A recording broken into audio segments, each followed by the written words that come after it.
Hi, it's Tasha with another book reading. Today I've got the Ramayana by R.K. Narayan. It's on loan from my cousin Leaf. Shout out Leaf. Hey, thank you. This section is called the Grand Tormentor, and I almost got all the way through it, but then I was suddenly compelled to take a nap. So let's start over, shall we? The Grand Tormentor. Ravana, the supreme lord of this and other worlds, sat in his Durbar hall, please forgive any mispronunciations, surrounded by a vast throng of courtiers and attendants. The kings of this earth, whom he had reduced to vassaldom, stood about with their hands upraised in an attitude of perpetual salutation, lest at any moment Ravana should turn in their direction and think that they were not sufficiently servile. Beauties gathered from all the worlds surrounded him, singing, dancing, ministering to his wants, ever ready to give him pleasure and service, with all their eyes fixed on him, watching for the slightest sign of command. Every minute, vast quantities of flowers were rained on him by his admirers. He had also enslaved the reigning gods and put them to perform menial tasks in his court. Among them, Vayu, the god of wind, was there to blow away any faded flowers and garlands and generally sweep the hall clean. Yama, the god of death, was employed to sound the gong each hour to tell the time of day. The god of fire was in charge of all illumination and kept lamps, incense, and camphor flames alit. The Kalpataru, the magic tree that yielded any wish taken away from Indra, was also there to serve Ravana. Sage Naranda sat there gently playing his veena. The gurus,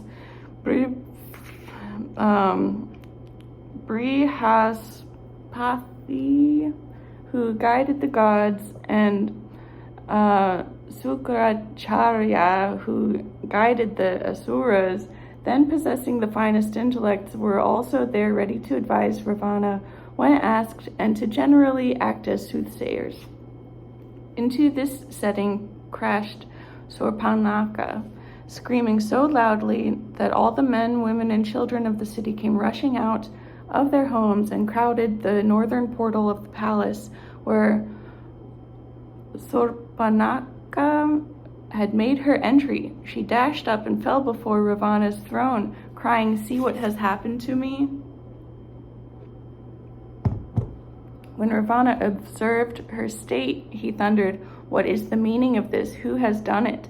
in such a tone that all nature shrank and slunk away from the scene. Gods held their breath, unable to gauge the upheaval that would follow when Ravana struck in revenge. While everyone in the assembly held his breath and waited, Ravana inquired with deliberate calmness, "Who has done this to you?"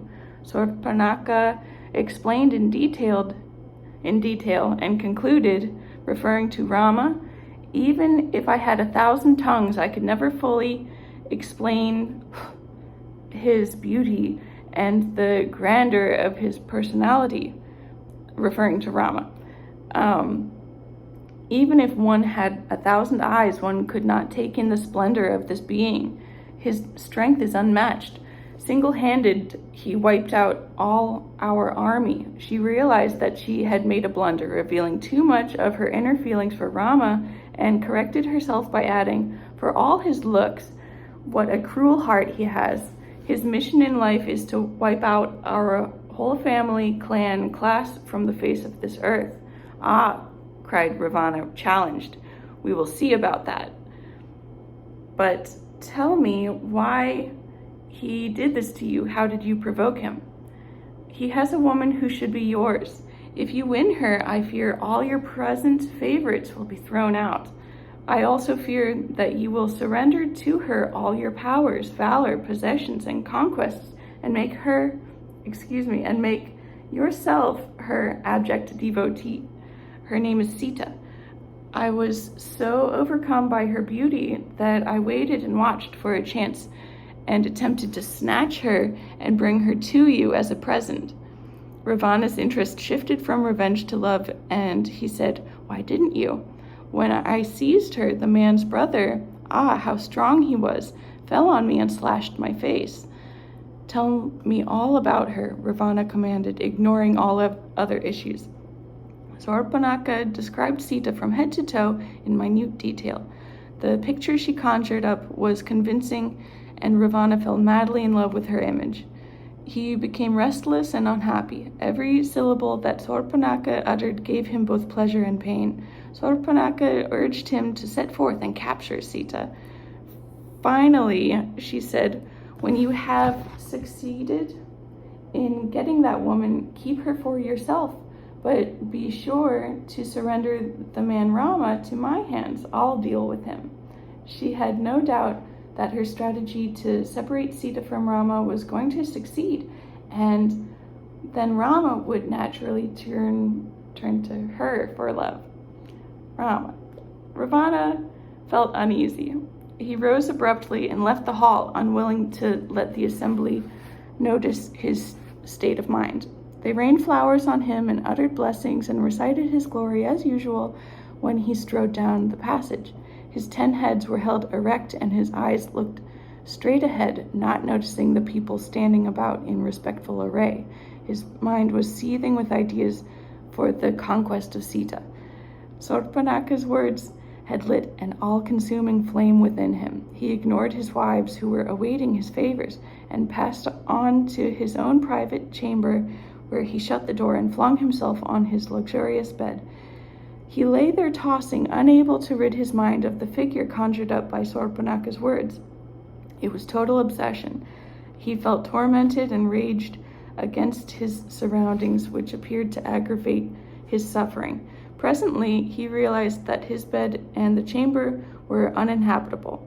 The place seemed to be scorching hot. He got up and moved out unceremoniously to the woods, leaving his attendants and aides wondering what kind of seizure was driving him hither and thither. He moved to his garden house of pure marble and gold set amidst towering palmyra and flowering trees, and lay down on a pure white satin bed.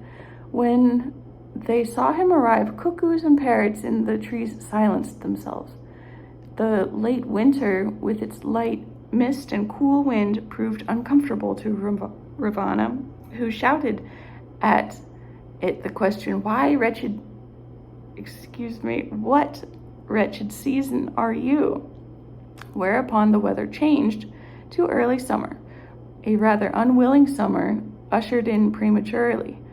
One who found the wintry day too warm naturally found even the spring unbearable. Ravana cried out, "I do not want this weather. Let the monsoons come immediately." The weather changed to suit his mood. On his order came the monsoon season with its cloud and damp air, but even that proved too warm for him. He shouted, "What kind of weather is this? You have brought back only the late winter, which is horrible."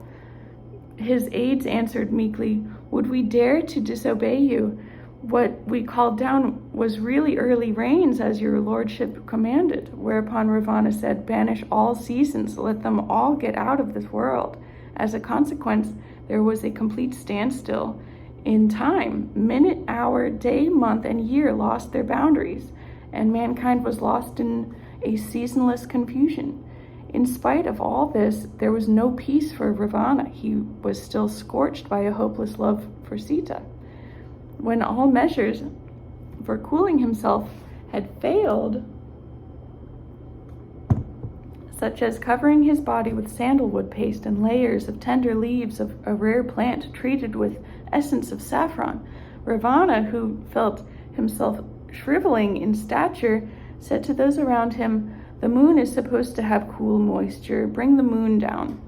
His messengers approached the moon, who normally avoided passage over Ravana's territory, and said, "Our king summons you. Don't be afraid. Come with us." The moon rose in full glory over the sea and timidly approached Ravana, bathing his surroundings in soft light. But now Ravana asked his servants, "What made you bring the sun? They answered, "The sun dare not come unasked, nor would we dare to bring him here." When Ravana recognized the moon as the moon, he swore at him. "You are worthless, pale-faced, constantly worn out and trying to regain your shape again. You have no stamina or quality. You are contemptible. Is it possible that you are also stricken with thoughts of Sita? Take care if you ever entertain any ideas about that woman. Get out now. I don't want you here." Then he ordered, "Let the night go. Get back daylight and the sun." When the night suddenly ceased, all the people of the world were suddenly thrown into confusion. Lovers in bed found themselves suddenly exposed by daylight. Those in a state of intoxication with wine were bewildered and embarrassed. Birds stirred in their nests, not knowing what had happened. Lamps fed with oil and lit for a whole night faded in daylight. Astronomers who calculate the movement of the stars and planets and declare their positions through the almanacs were caught literally napping, as they did not know day had come. Even the roosters remained silent, unable to adjust themselves to the sudden daylight. "Is this the sun? You call him the sun. He is once again the moon, who was here a while ago and made my blood boil. This one is no better, same as before. Don't lie," said Ravana. His servants assured him again that this was really the sun. Then he ordered the sun to go out and the crescent moon to rise, then the sea waves to remain silent, and then ordered total darkness to envelop the earth, causing confusion and suffering to its inhabitants. In that utter darkness, Ravana suffered hallucinations of Sita's figure approaching and receding, and addressed it endearingly. He had never seen anyone so beautiful in all the worlds where he had roamed at will. Still doubting his own vision, he ordered, "Fetch my sister at once." No time could be lost between his command and the execution thereof. Sorpanaka arrived. He asked her, "I see this woman before me.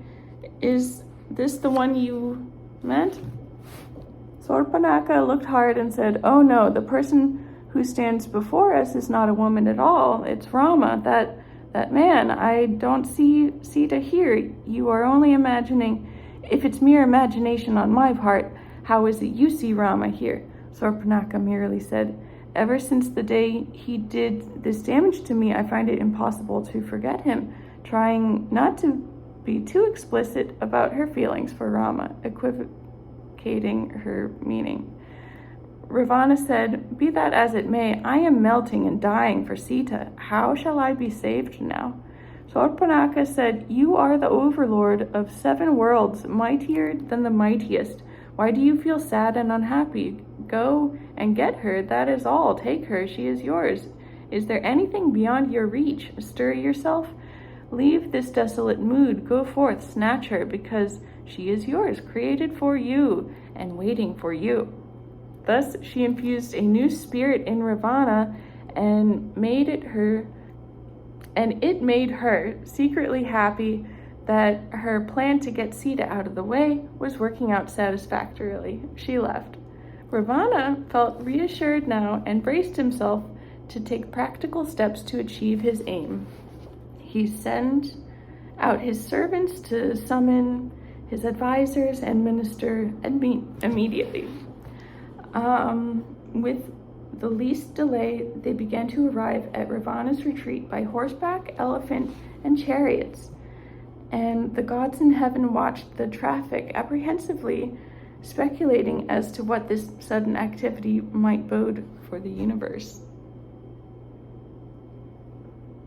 Ravana's consultations with the advisors were brief, being in the nature of an announcement to them of decisions already made. Somehow he valued the formality of being counseled. He then summoned his chariot, got into it alone, and flew towards a retreat where his uncle, Maricha, was meditating in a cave. Maricha had made 2 attempts to attack Rama, and both had failed. The first had been the one at Siddhasrama to avenge his mother, Tataka's death, when Rama's arrow had flung him far out into the sea. Later, he had made another attempt, failing to kill Rama, and retreated into the woods, forswearing a career of violence. Now, at the sight of Ravana, Maricha felt uneasy, but received him courteously and inquired, "What can I do for you?" Ravana said, "My mind is shattered. I'm going through a phase of utter shame. The gods doubtless watch and rejoice, but on our supreme race a great shame has fallen, and we have to hang our heads down and crawl aside like faceless worms. A human creature has stationed himself in Dandaka and has dared to challenge our supremacy. He has mutilated my dear sister's face. Your beloved niece is now without nose, ears, or breasts. He chopped them off when she approached his miserable hut."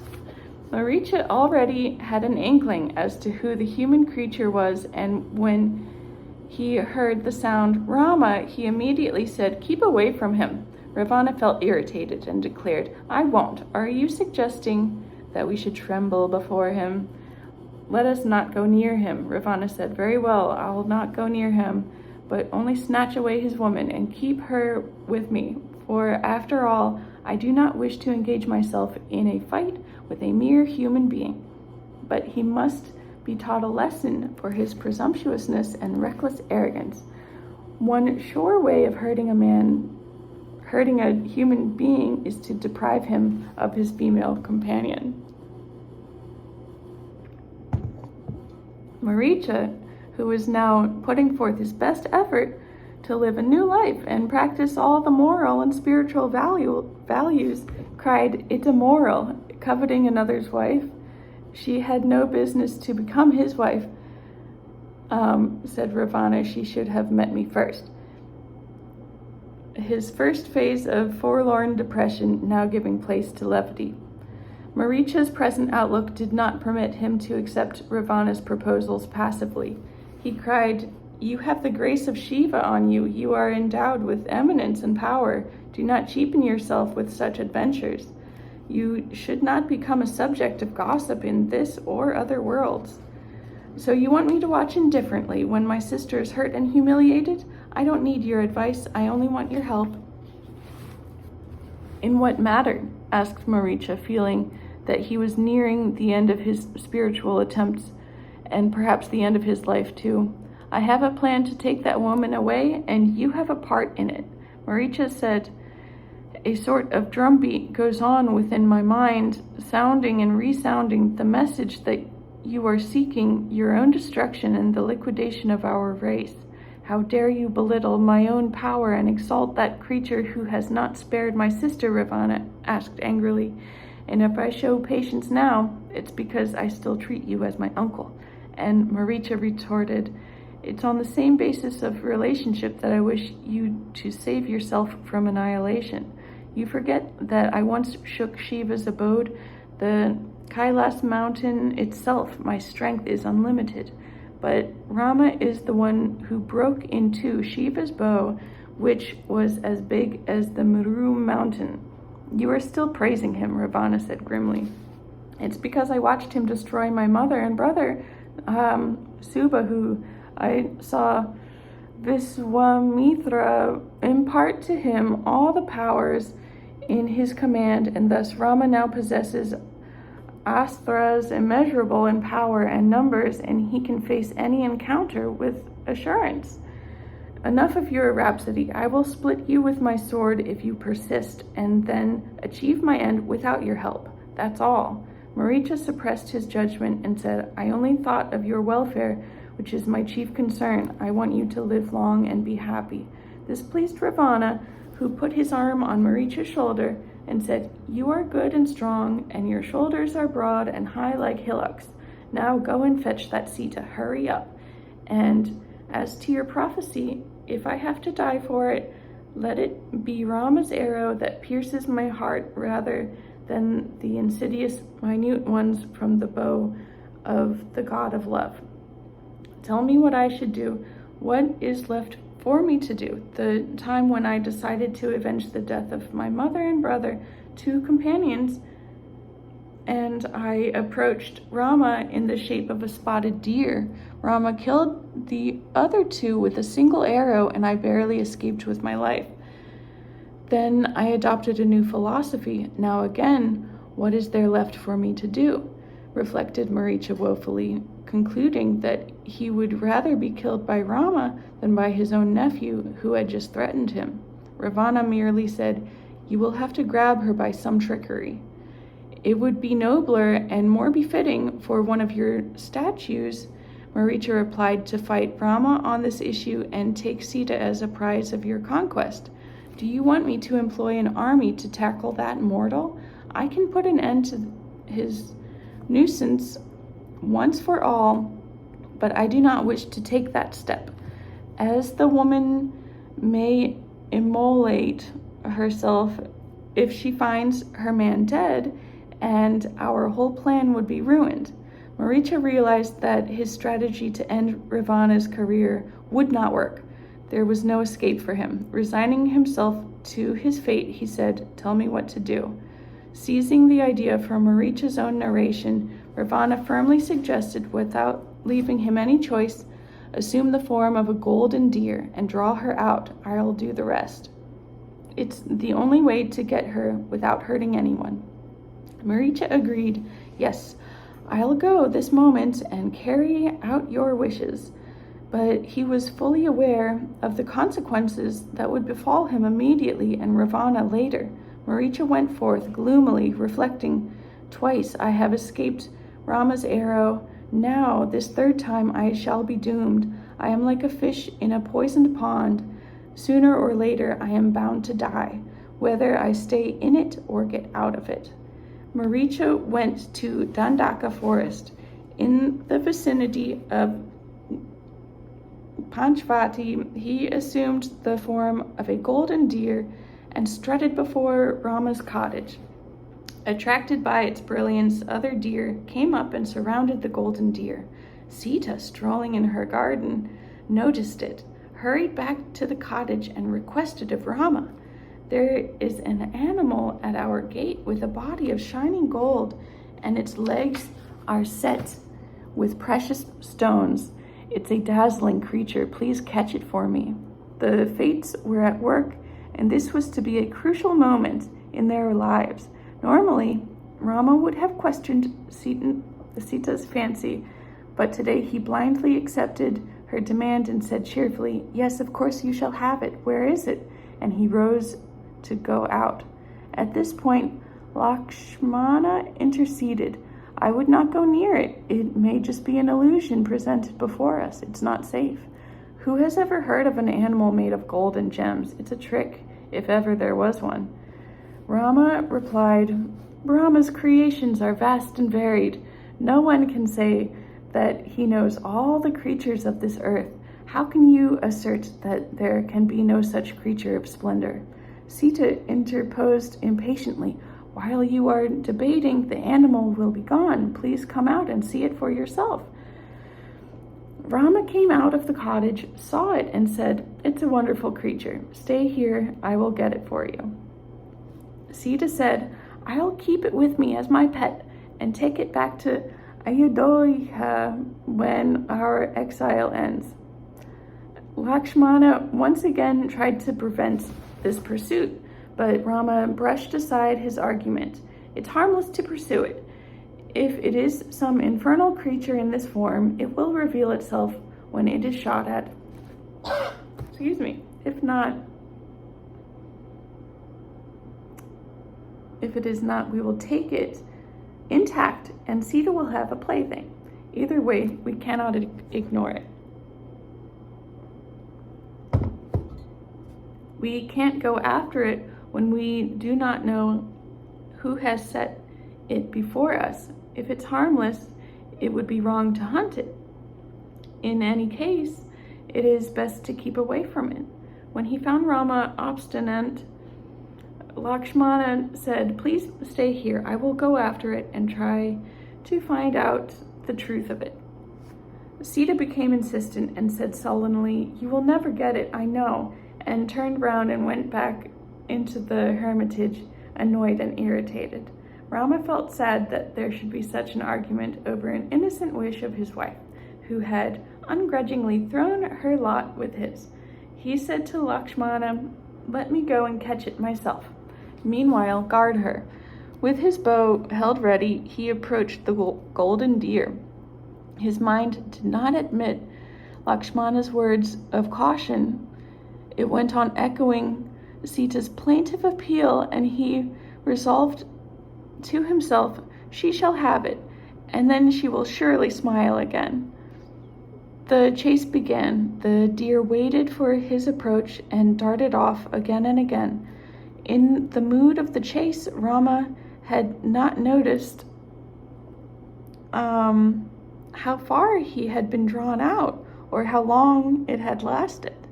Forest paths, mountain tracks, and valleys he had traversed, trying to keep pace with the elusive deer. A blind determination, a challenge, and behind them a desire to please his wife, all these drew him on as the splendorous animal receded further and farther. Suddenly it dawned on him that he was being duped. Lakshmana was right after all. He ought not to have so blindly obeyed his wife. Automatically, his hand took out an arrow and shot it at the animal, just as Maricha, guessing Rama's thoughts, made a desperate attempt to escape, but it was too late.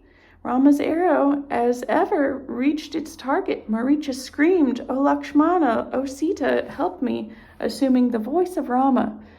After disposing of Maricha in this manner, Rama turned back, rather worried that Maricha's cry might have been heard by Sita.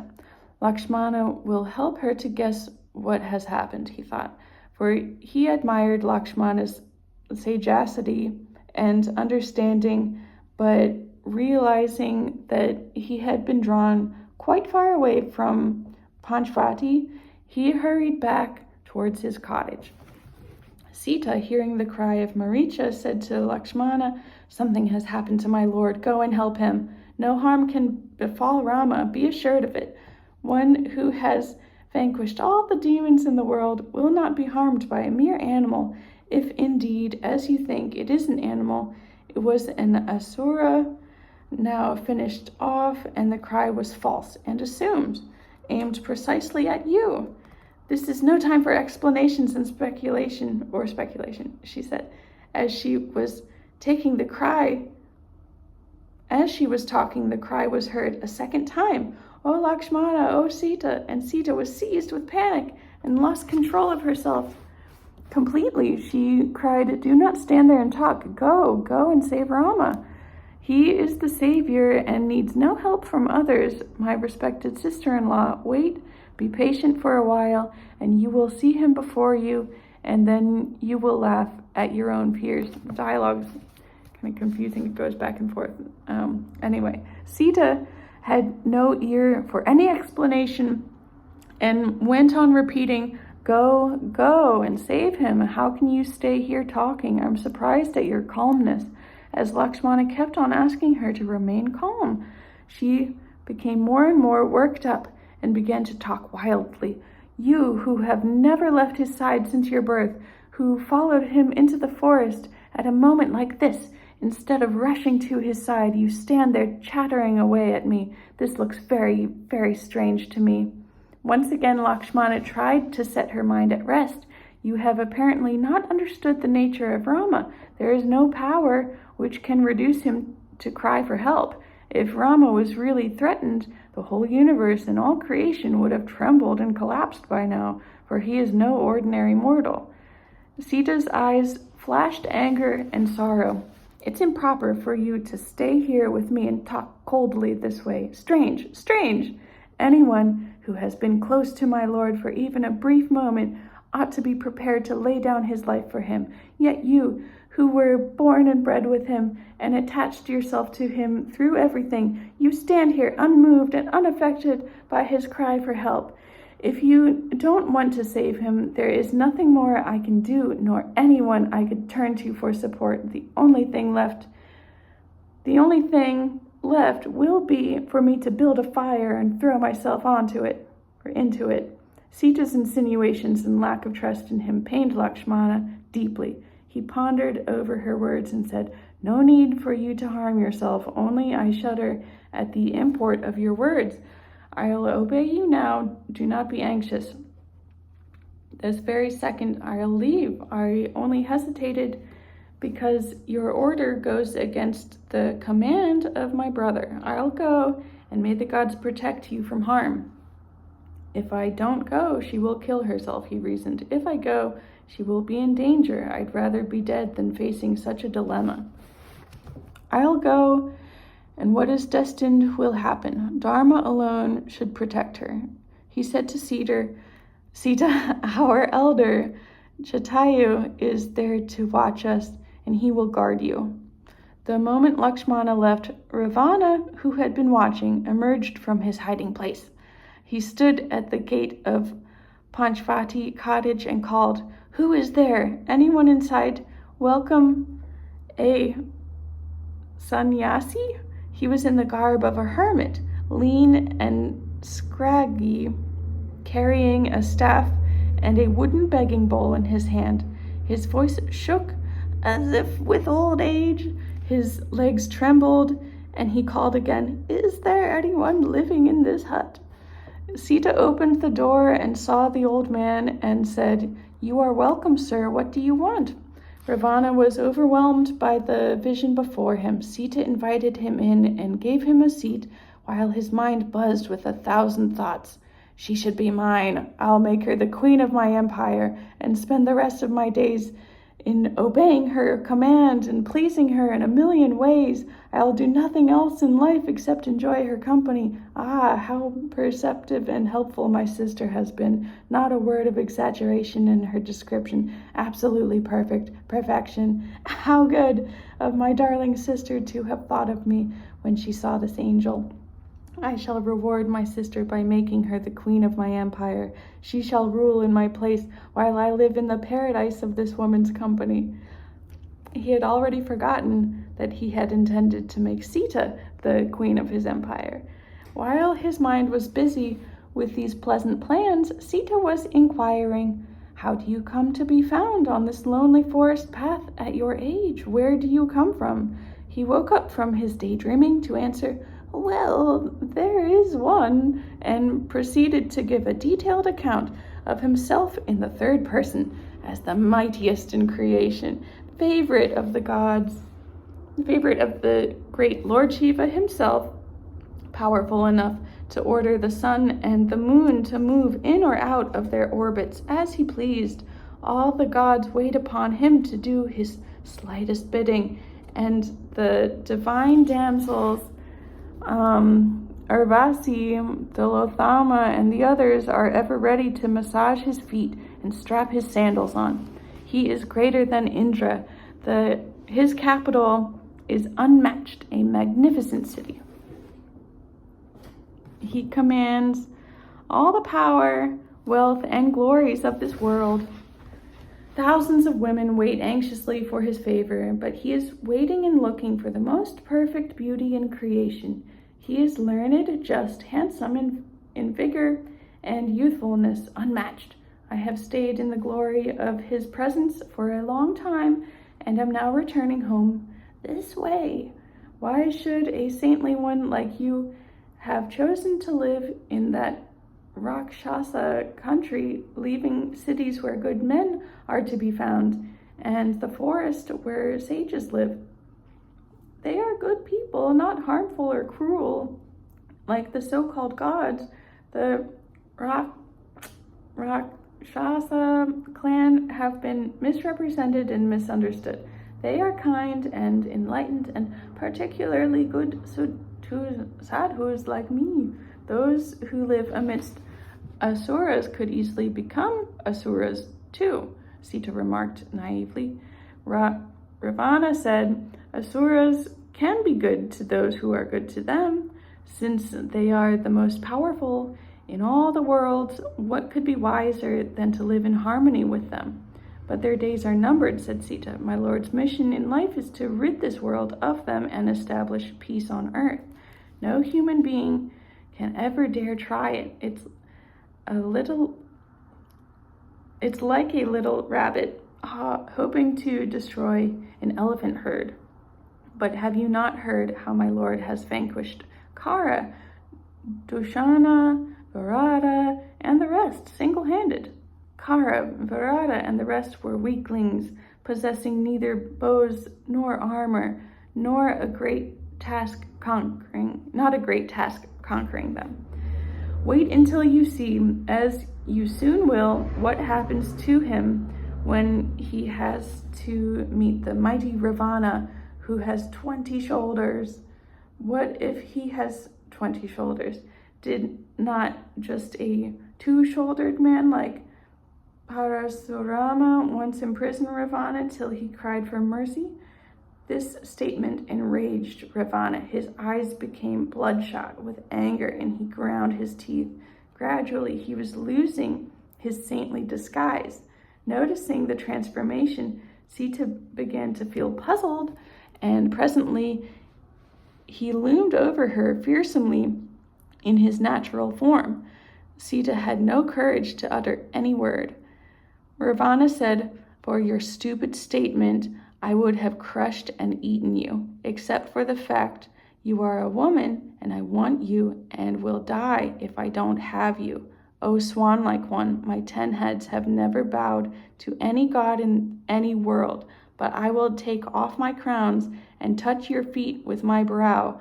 Only be my queen and command me what to do." Sita covered her ears with her hands. "How dare you speak thus? I am not afraid to lose my life, but if you wish to save yours, run and hide before Rama sees you. Rama's arrows cannot touch me.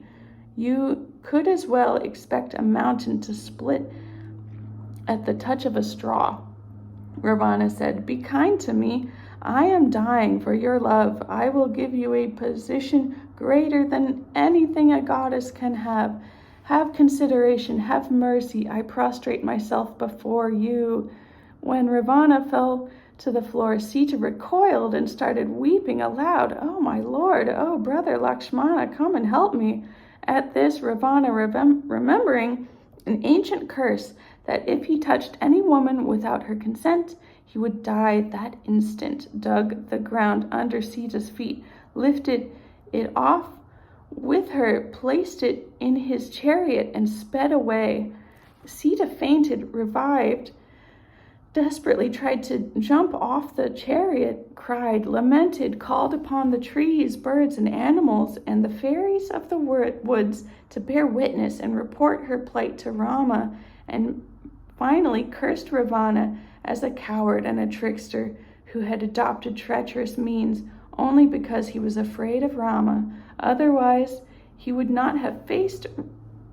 he not have faced Rama and fought him? Ravana only treated her words as a great joke and laughed at her. "You think too highly of Rama, but I don't. I do not care to fight him because it's beneath our dignity to confront a mere human being."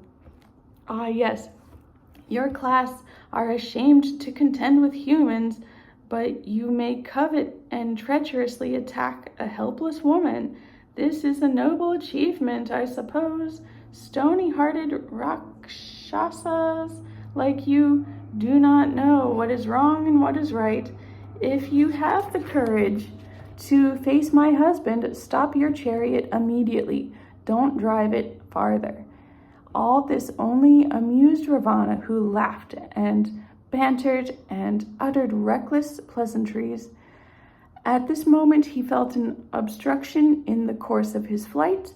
Jatayu, the great eagle, who had promised to guard the children of his old colleague and friend Dasaratha, noticing the danger that had befallen Sita, shouted a challenge and obstructed Ravana's passage, hurling himself on Ravana with all his might. It was as if a mountain were hitting the speeding chariot. Before starting the actual battle, Jatayu appealed to Ravana to retrace his steps and take Sita back to Panchvati. He said, "You don't even have to go back. Just stop and put her down, and I'll lead her back safely to her husband, and you may run away before Rama comes." Ravana laughed at this proposal. "Keep out of my way, you senile bird. Go away." Jatayu advised him, "Don't seek your own ruin and the ruin of your whole clan, class, tribe, and all. Rama's arrows will end your career, have no doubt about it." "Stop chattering away like this," Ravana commanded. "Let all those heroes you talk about come. Bring them all, and I will deal with them. Whatever may happen, I'll not yield this treasure that I have acquired. She will go with me." Sita grew desperate and burst into tears. Jatayu said, "Don't fear, no harm will come to you. This demon will be destroyed by me. You don't have to worry about it at all," and began his attack. The flapping of his enormous wings created the power of a storm, which shook and paralyzed both Ravana and his chariot. Then he hit and tore with his whole body, beak and claws, with such force that Ravana's ensign with the symbol of a veena was torn, and the flagstaff was in fragments. His crowns were knocked off and fell to the ground. His royal canopy was in tatters, and the chariot was smashed. Ravana parried and hit and used all the weapons in his command, but Jatayu kept up an unrelenting offense. Ravana tried to spare Jatayu up to a point. His anger finally rose, and he took a special sword, an infallible one gifted to him by Shiva, called Chandrahasa, and with a couple of flourishes and swings dealt a final blow to Jatayu, lopped off his gigantic wings, and pierced his throat. After Jatayu fell, Ravana picked himself up, abandoned his chariot, and placed Sita on his shoulder with the piece of ground beneath her, and exercising his power to fly in the air, carried her off to Lanka. Meanwhile, Jatayu, with an effort of will, kept himself alive until Rama and Lakshmana, searching for Sita, came that way. With his dying breath, Jatayu gave an account of what he had witnessed and said, "Do not despair, you will succeed in the end." Rama anxiously asked, in which direction did they go? But Jatayu was dead before he could answer. Oh, well, that's the end of this section. It's a little different than I imagined. Maybe it goes on a little further. Anyway, I hope you have a nice day.